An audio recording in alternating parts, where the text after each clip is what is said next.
Greetings and welcome to Fit for Duty. I'm Dr. Larry Earl, your host and president of the National Association of Occupational Health Professionals.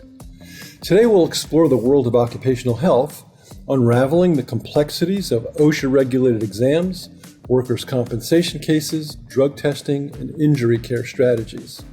We'll also examine prevention strategies, total person health analytics and interventions, discussing innovative approaches to preventing workplace injuries and illnesses, using total person health analytics to identify underlying factors contributing to workplace health issues, and showcasing successful interventions that have improved employee health and well-being. Fit for Duty provides a holistic approach to occupational health, empowering organizations to create healthier, more productive workplaces. Join us as we push the boundaries, break down silos, and bridge theory and practice. In part one of our discussion with Dr. Diana Kraemer, we began exploring delayed recovery in workers' compensation. Today we're focusing on the biopsychosocial model, an approach that considers the worker's whole life, not just the physical injury.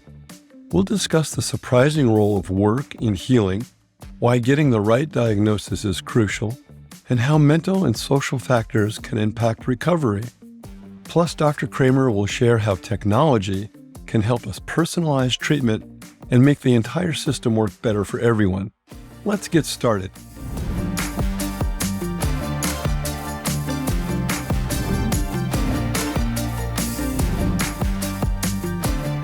Welcome back to this Fit for Duty episode. This is part two of delayed recovery in workers' comp cases with our special guest, Dr. Diana Kraemer.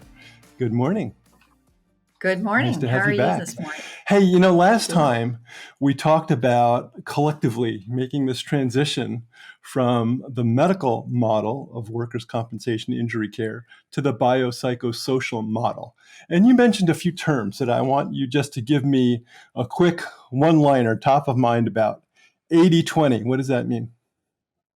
80-20 is the concept that 80% of our workers go back to work, and it's only 20%, it's the outliers essentially, that cause the work and the burden to the system. Resiliency.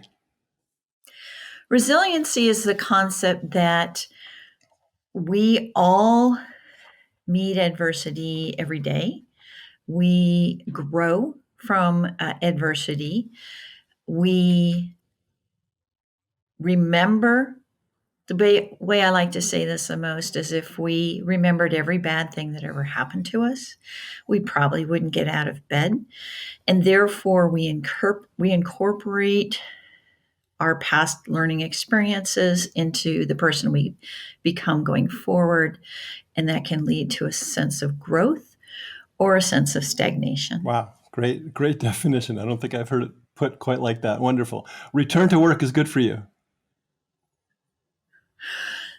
If we don't work, we lose a part of our social identity. When you're at a party, one of the first things that happens is, what do you do?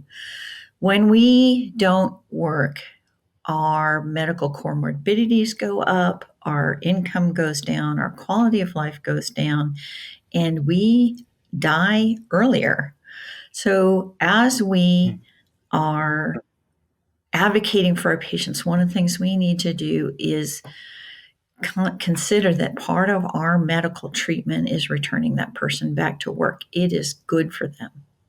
That's one of the vital signs for workers' compensation. Are you working? Right? Yes, exactly. Biopsychosocial model does not take more time, but different time. Yes, you and I, as treating physicians, are in the records. We are in the records. We're looking at past medical history. We're looking at allergies. There are other clues in those records. This does not require more time reviewing the records. It requires different time and different focus. What are the comorbidities? What's the educational level? Are there multiple other contested claims? Is there a history of this person who's had prior injuries that has delayed recovery? It takes a year or 2 years to recover from something that would typically not take that long. those clues are in that medical record, and we're in that medical record anyways. This is a matter to some extent of enlarging our scope, our horizon, our radar. Seek the correct diagnosis. That doesn't sound like it should be difficult. I don't make it doesn't, but if you think of the science, there somewhere between 10 and 20% of the diagnoses that you and I make every day are incorrect or marginally correct. And I think as part of our medical honesty, we need to keep considering what the diagnosis is. And we need to not accept a diagnosis being sent to us. So I think that critical thinking is part of who we need to be. And the reason I think this is important is that if we don't make the correct diagnosis, it's not clear to me how we're going to treat that person. Part of the diagnosis has to do with the mechanism of injury and the causation around that event. So if we are ascribing something to an injury, for example, that may be part of normal aging, then we may be creating a conflict. So last time we spoke, I gave the example of bilateral imaging findings. If we have a worker who comes in with repetitive overhead work and we get an MRI on one shoulder and there's a rotator cuff tear and the person's 50, I think we need to consider that the other shoulder probably looks the same. The other knee probably looks the same. That may change our treatment paradigms. So I think part of the diagnosis has to do, you may make the correct diagnosis, but you may not necessarily make the correct causal inference. And if you treat a degenerative rotator cuff as just an injury, you may be doing your patient a disservice. And I think that handles the next item, context of causation analysis. So let's move on. Listening to our patient does not equal relying on self-report. One of the things, and we talked about this last time, is that it is healthy for us to forget our past infirmities. When a person comes in as our patient and tells us something, it's important for us to understand that past context, that it's healthy to forget. And therefore, what the person says to us needs to be accepted, may not need to be accepted at face value, and may be worthwhile putting within the context of causal inference and perceived injustice and other biopsychosocial models. And I like this last one, balance fear of missing something with the fear of over-treating. I love this one. It is easy in a patient, in physician interaction, to want to do the right thing. That is intrinsic to who we are as physicians. And what if the right thing is not getting another test? What if the right thing is not adhering to the biomedical model where all pain and suffering is ascribed to a medical model, and instead we expand our thinking to the biopsychosocial model? So rather than potentially, in the absence of red flags or even yellow flags, we redirect. I'm not going to say push back, because when you've got a patient who's looking at you saying, why aren't you doing that MRI? Why aren't you doing another MRI? I think the question needs to be maybe to even preempt the request to go on to more testing and go to more functional outcome. And a part of that has to be the concept of accepting that the goal may not be cure of pain, but the focus needs to be on function.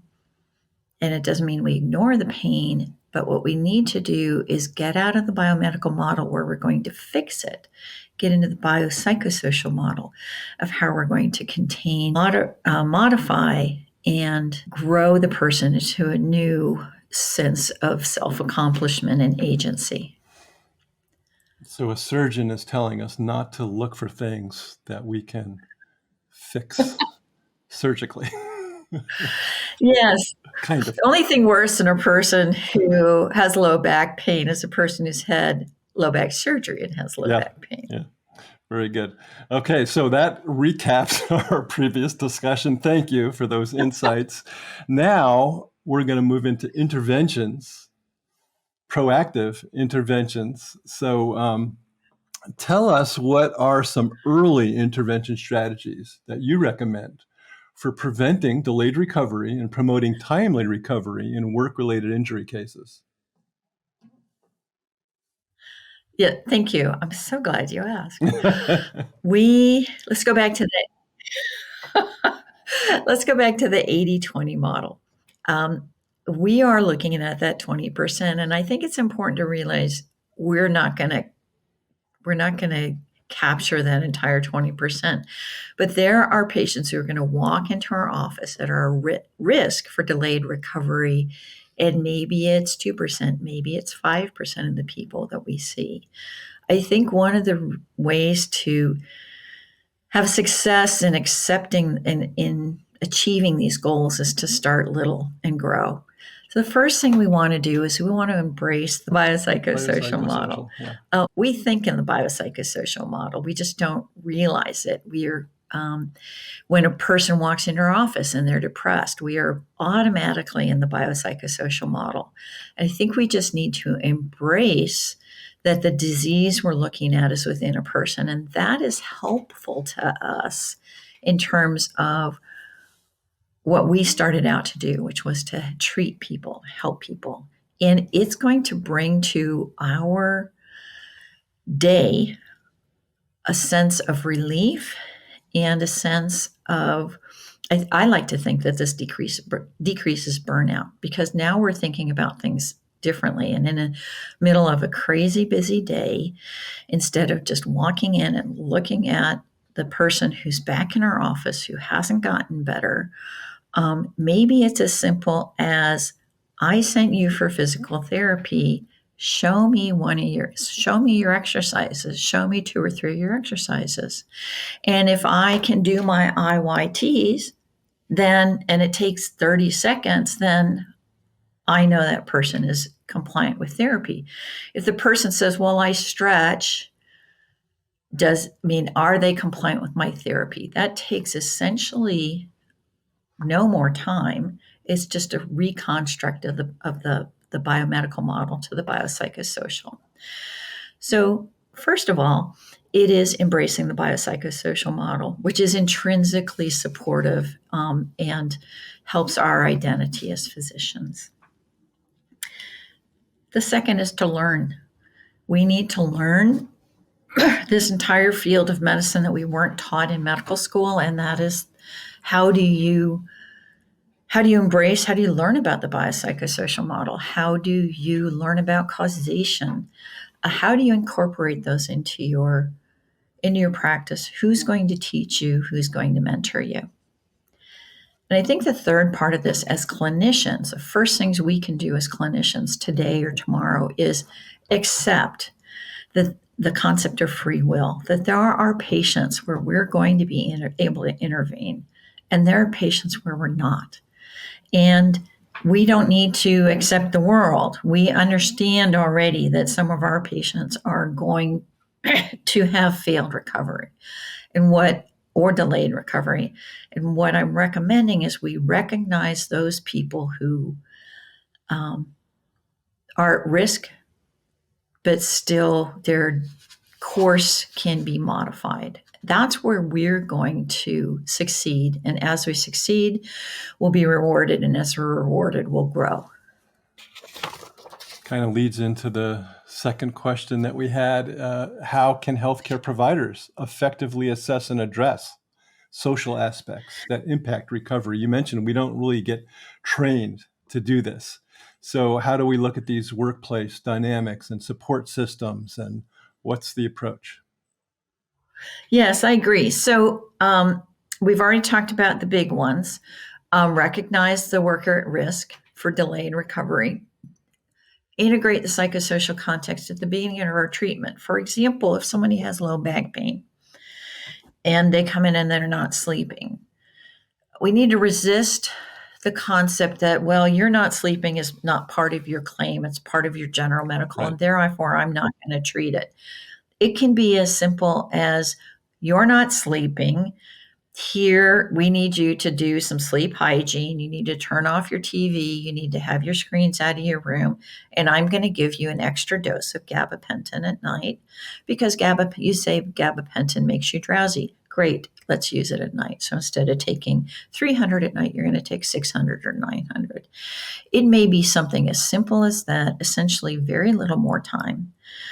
Or less time because you're not dealing with the negative and you're listening to the person and you're creating a dynamic of shared interaction and shared decision making. Great. The other things getting back to that accurate diagnosis, early, appropriate testing, and then feeling confident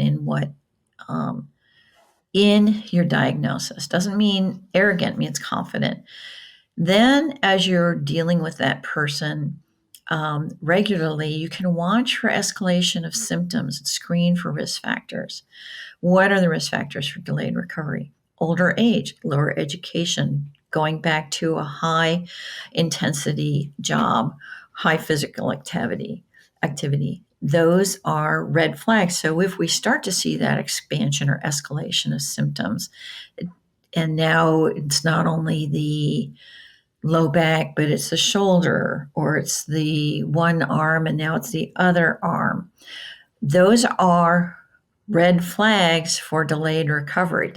They can be red flags for medical care, but if we're for medical conditions, but if we're thinking in the biopsychosocial model, we can decrease unnecessary testing potentially by focusing on whether or not that escalation of symptoms is consistent with the diagnosis. Maybe the diagnosis has to change, or maybe it's simply it's escalation, and it's a risk factor. Yeah. Very good. The next thing I would recommend, and these are just proactive, is this whole concept of avoidance. We talked about rest, and now we need to talk about mice, motion, and maybe motivation, and we need to address those. We need to set expectations. I need you moving. Yes, it hurts. It's safe. We've checked. You are not going to hurt yourself by moving. Yes, it'll hurt at first. Physical therapy hurts at first. And then set expectations about return to work. And I'm going to talk in a minute about risk, capacity, and tolerance and what that means in terms of our conversations with our patients. Yeah, let's move into that. The physician's role in addressing social aspects that impact recovery. Let's talk first about return to work, risk, capacity, and tolerance. Now, me talking about risk, capacity, and tolerance to a group of occupational medicine physicians may be bringing coals to Newcastle. But what we do as physicians is you and I speak in terms of risk and capacity, and our patients are talking to us about tolerance because they don't know what the medical risks are of them doing a task. They don't know about their capacity. So what our patient is talking to us about is, I can't do this, or I'm afraid, or I can't go back to work. Well, why not? Okay. As a physician, we're talking about risk. Is it safe for you to go back to material handling? That is risk. If you have epilepsy, can I approve you for a commercial driver's license? No. Okay, that is an absolute restriction. as opposed to limitations. Capacity is the concept that you're injured, Larry. You have been inactive. Your capacity may be diminished from your typical work activities. How am I going to set limitations and get you back into the workplace as we get you better? And the patient's talking in terms of tolerance. I hurt, I can't do that job. Well, getting back to the concept of we're not going to cure your pain, we're going to reduce your pain, and we're going to focus on function. We end up in the clinical setting in a negotiating stance with our patients as to trying to get them from a tolerance model to a capacity model. Yeah, I think that's true, but I think a lot of frontline providers seeing the patients for the first time really struggle with that concept between risk and capacity. They often may not have a full appreciation of what the capacity is to get back to a modified or transitional duty role. Yes, and how many times have you heard your patients say, they don't want me back at work till I'm 100%? So not only are we doing this capacity evaluation in our office, we're also doing it within a different set of social constructs, which is the workplace. Yeah, and this is where. Go ahead. Well, I think just keying off of your thought there, that oftentimes patients will tell us that, but it's from within themselves. If you talk to the supervisor or the plant manager and you say, hey, we've got these modified duties in mind for this individual. Oh yeah, we can do that. The patient doesn't often know that that's even available. So maybe that gets into my next question, collaborating with the workplace to make sure that we can address these issues. Bingo.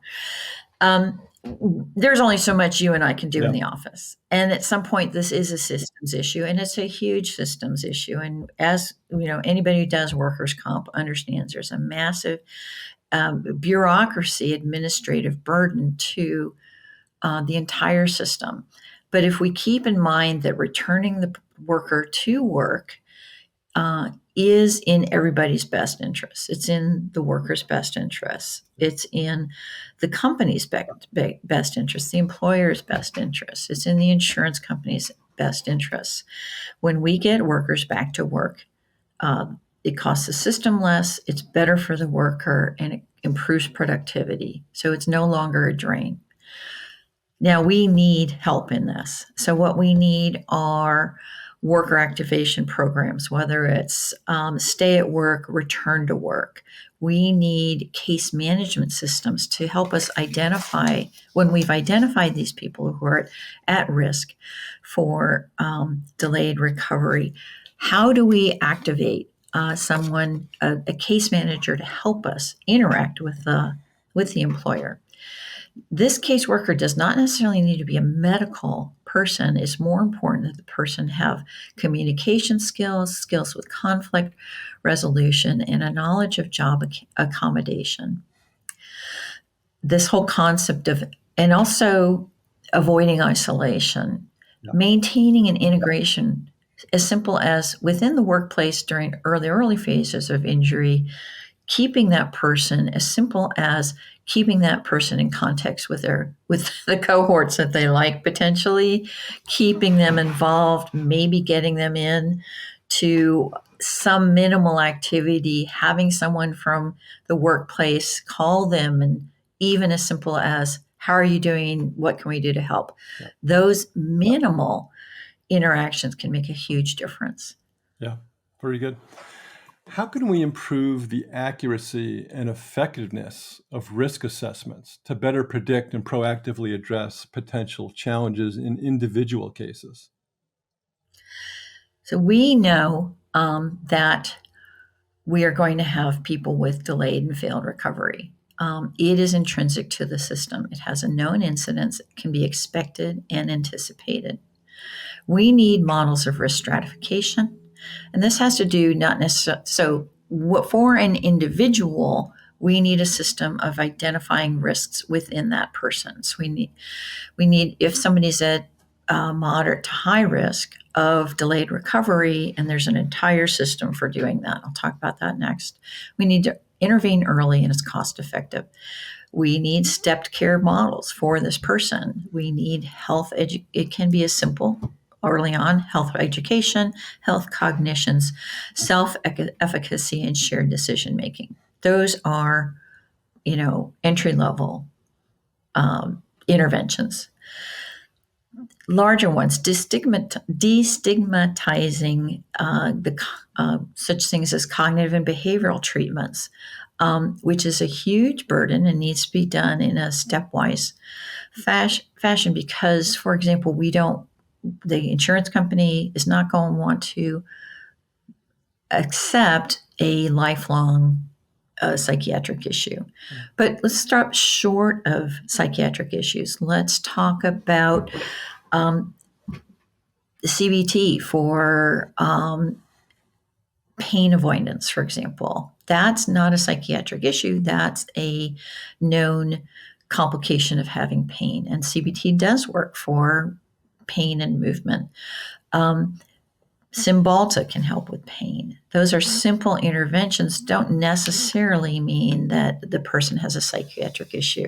So those would be potentially mid-level psychiatric or mid-level interventions based on the biopsychosocial model, but not based on a biomedical model of psychiatric change. Yeah, some good individual strategies. And then you talked about things that are wrong with the system, right? What systems are contributing to delayed recovery? So personally, let's start with the medical. Let's start with me in my office. And we've all seen this where we take over a colleague, or we see if you're doing medical legal evaluations or you're doing independent medical evaluations. And you see a person, you make a set of recommendations. This person can do X, Y, and Z. And the treating doctor comes back and says, no, they can't. I said that they XYZ. They can't do XYZ.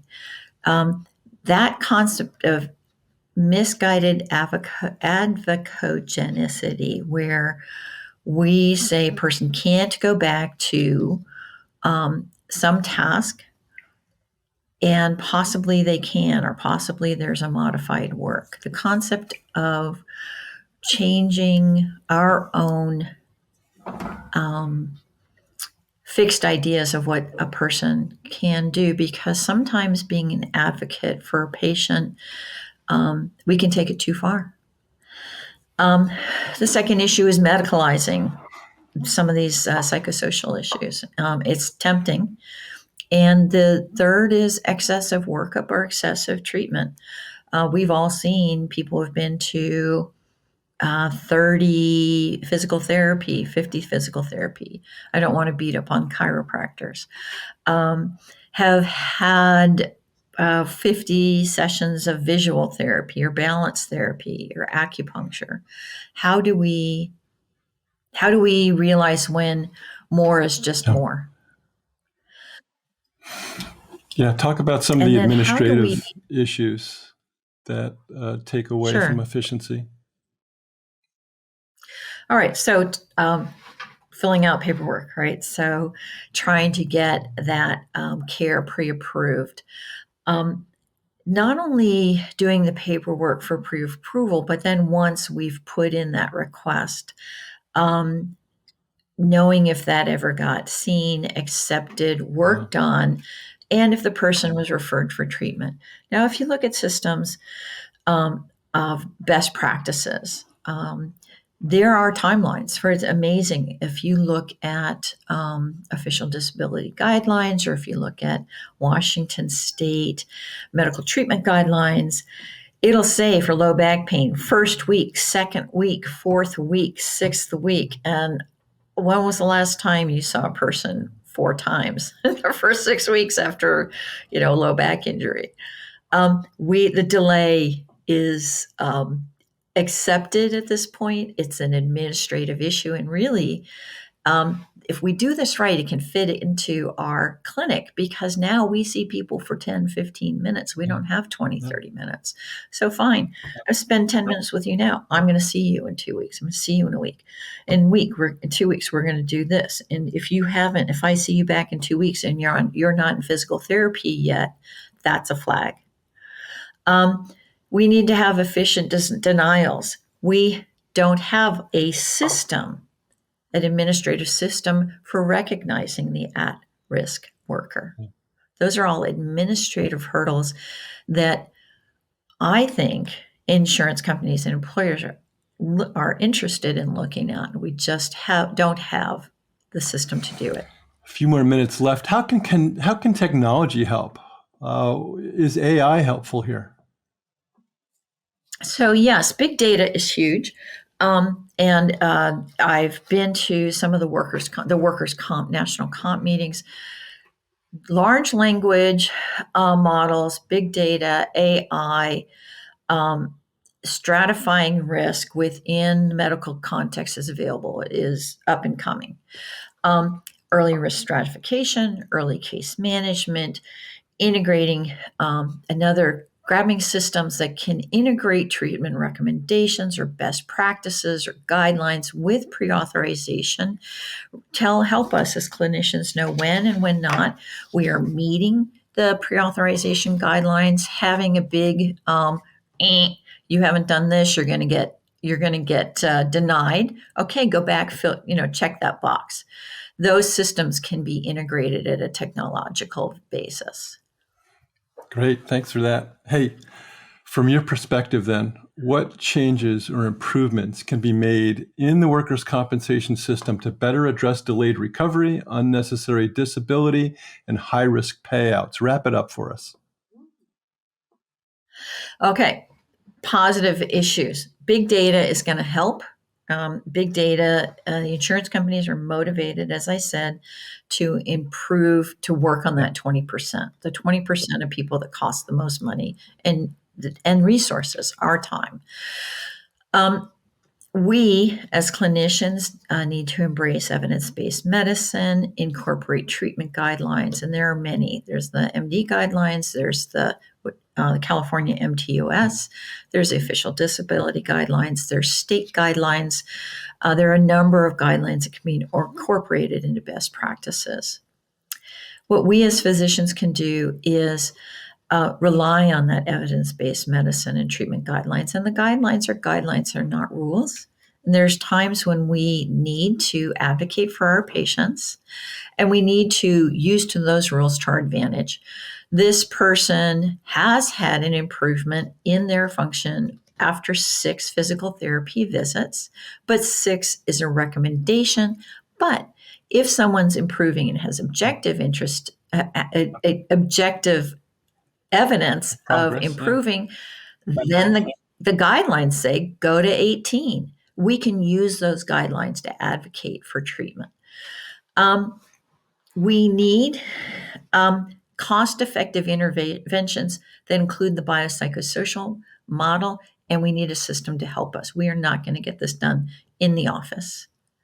And my pipe dream is that somehow these two isolated systems, the workers' compensation system and the private insurance system, work together to create a model of wellness that we can use to help our injured workers get back to work. And I think we'll leave it on that pipe dream note. I think that's a great place to keep our collective thoughts. Again, what's good? What's the right thing to do? What's the good thing to do for our patients? And turns out for society, right? Corporate goals notwithstanding, usually what's good for a recovered patient is good for the company. So it shouldn't be mutually exclusive, right? Excellent. Yes, I agree. So thank you very much. I think you summed it up really well. Absolutely. So I want to thank you, Dr. Diana Kraemer, for joining us for part 2 of our discussion on delayed recovery. If you didn't get a chance to check out part 1, please do. Lots of concepts and definitions there if you're not familiar with some of the concepts that have been discussed today. So we'll leave it there. Thanks very much for joining Fit for Duty. Thanks, Dr. Diana Kraemer. And that wraps up another episode of Fit for Duty. Thanks for joining me today, everyone. I hope you found this conversation as engaging and informative as I did. As always, building healthier, happier workplaces starts with knowledge and collaboration. So if you enjoyed this episode, please consider subscribing to Fit for Duty wherever you listen to podcasts. That way you'll never miss a beat when it comes to the latest trends, best practices, and inspiring stories in occupational health. Until next time, stay safe, stay well, and keep elevating workplace excellence.